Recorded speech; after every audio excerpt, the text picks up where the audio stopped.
Ya, Assalamualaikum warahmatullahi wabarakatuh. Selamat berjumpa kembali di pembahasan bab 3 lanjutan untuk sesi ketiga.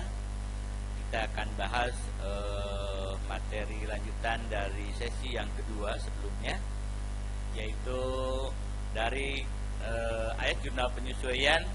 Kita akan masuk ke neraca lajur. Baik, kita akan coba lihat materinya. Ini yang minggu lalu saudara-saudara sudah perhatikan dengan baik. Ini adalah baik, saya lanjutkan. Jadi minggu lalu kita pernah bahas tentang jurnal penyesuaian ini, yang akan kita lanjutkan sekarang dengan menuju kepada neraca lajur. Sebelum neraca lajur, kita akan buat neraca saldo yang disesuaikan dari jurnal penyesuaian ini. Ini adalah neraca saldo yang kemarin. Di sini tidak ada akumulasi penyusutan, ya, tidak ada beban perlengkapan. Di sini kami buatkan neraca saldo disesuaikan. Anda lihat, ini adalah neraca saldo yang sudah disesuaikan. Anda perhatikan di sini. Di sini ada yang namanya akumulasi penyusutan peralatan. Ini ada sebesar 82.000. Kemudian di bawah di sini nih, Anda perhatikan di bawah sini ada beban penyusutan peralatan di kolom debit. Nih di kolom debit di sebelah sini itu adalah 82.000. Kemudian paling bawah ada beban perlengkapan sebesar 10.000. Nah, ini adalah neraca saldo setelah disesuaikan dengan ayat jurnal penyesuaian. Dari sini semua kita akan menuju ke neraca lajur, ya, yang ini kolomnya Anda perhatikan di situ. Di dalam kolom neraca lajur sama dibuat per 31 Desember 2019. Anda bisa perhatikan bahwa di sini ada kolom neraca saldo, ada ayat jurnal penyesuaian atau AJP, kemudian ada neraca saldo disesuaikan, ya, itu yang sudah dibahas sama angkanya persis seperti itu. Kemudian di sini ada laporan rugi laba, ya. Jadi kalau Anda perhatikan neraca saldo sama angkanya mulai kas itu adalah dari buku besar sebesar 975.000, peralatan 330.000, perlengkapan 50.000 di kolom debit neraca saldo. Kemudian di jurnal penyesuaian di sini ada perlengkapan 50.000, ada akumulasi penyusutan peralatan sebesar 82.500, itu ada di kolom kredit. Kemudian dia jurnal penyesuaian juga di kolom debitnya ada beban penyusutan sebesar 82.000, kemudian beban perlengkapan sebesar 10.000. Kemudian di neraca disesuaikan di sini kas masih sama, kemudian peralatan masih sama 330.000. Nah, untuk perlengkapan di sini adalah 0. Kenapa 0? Karena di neraca saldo perlengkapan ada 50. Kemudian di jurnal umum di kolom kredit 50, kredit dengan debit dikurang sehingga hasilnya adalah 0, gitu ya. Jadi di situ ada pertanyaan kenapa 0, itu adalah 50 yang ada di debit perlengkapan dikurang dengan biaya jurnal penyesuaian sebesar 50.000 karena terpakai sehingga di neraca disesuaikan nilainya menjadi 0. Kemudian akumulasi penyusutan juga masuk di situ seperti tadi. Angkanya sama semua dan di total antara kolom debit dan kredit neraca disesuaikan jumlahnya sama, berarti di situ bisa terkontrol bahwa perhitungan ini adalah sudah benar. Kemudian untuk laba rugi, ini kita akan menghitung mulai dari pendapatan atau penjualan, kita dikurangi dengan beban-beban. Di kolom debit akan kita isi dengan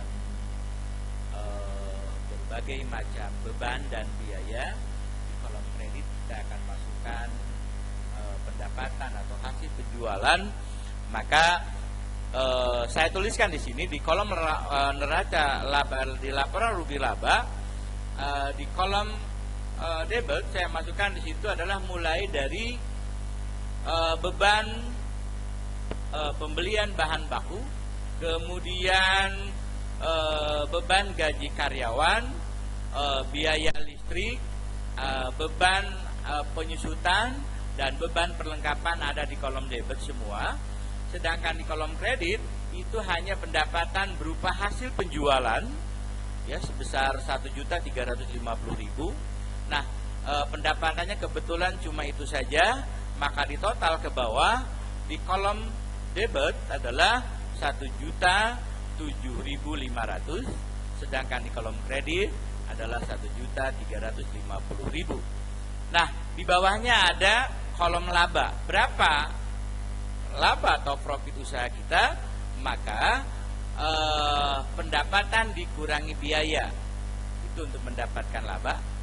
Maka total pendapatan yang ada di kredit dikurang macam-macam biaya atau beban yang ada di debit sebesar 1.007.500, maka pendapatan diperoleh adalah di sini saya tulis 342.500. Itu adalah laba.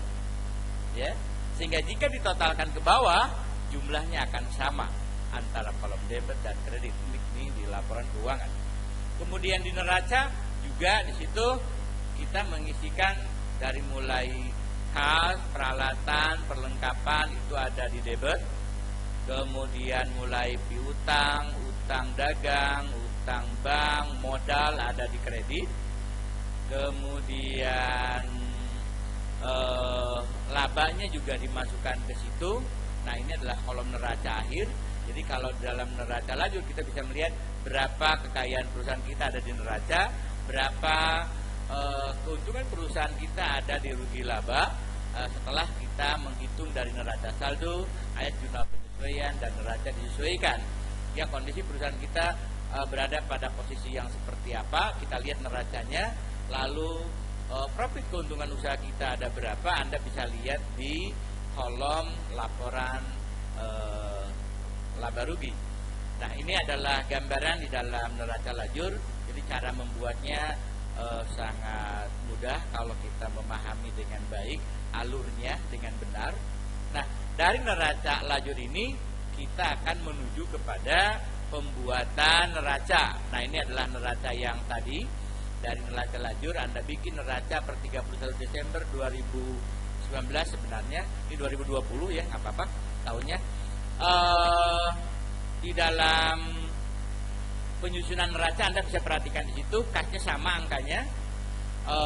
Kemudian piutangnya kosong, peralatannya 330.000, akumulasi penyusutan peralatan adalah 82.000, perlengkapan adalah 50.000. Kemudian totalnya adalah 1.272.500 itu di kelompok aktiva atau aset.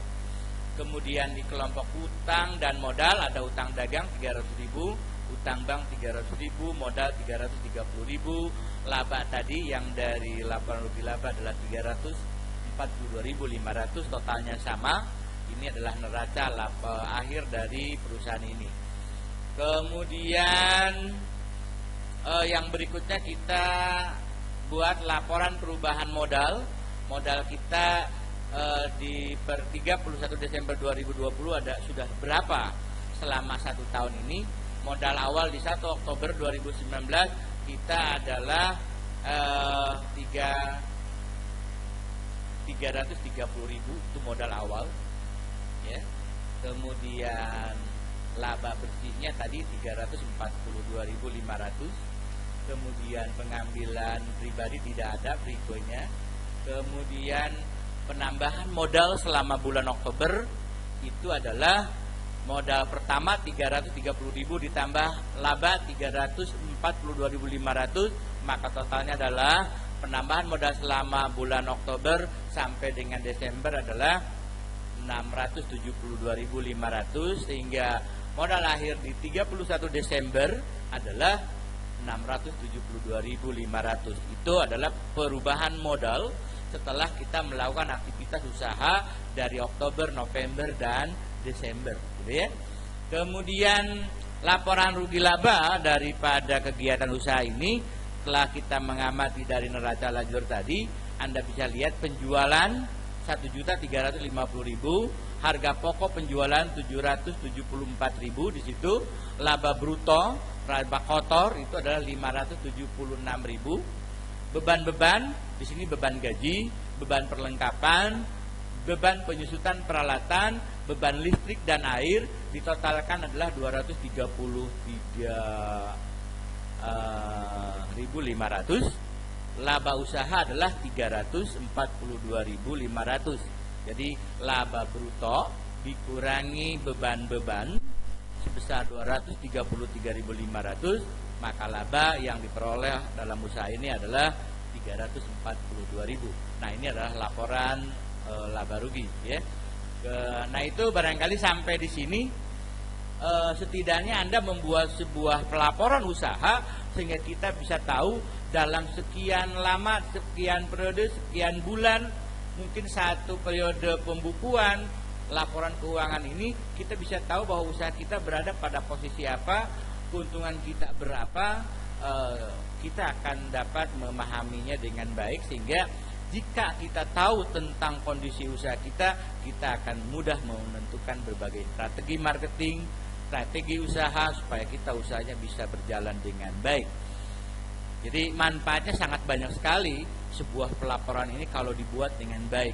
Jadi seorang bisnismen, seorang wirausaha, dia akan selalu menggunakan teori siklus akuntansi ini dengan baik.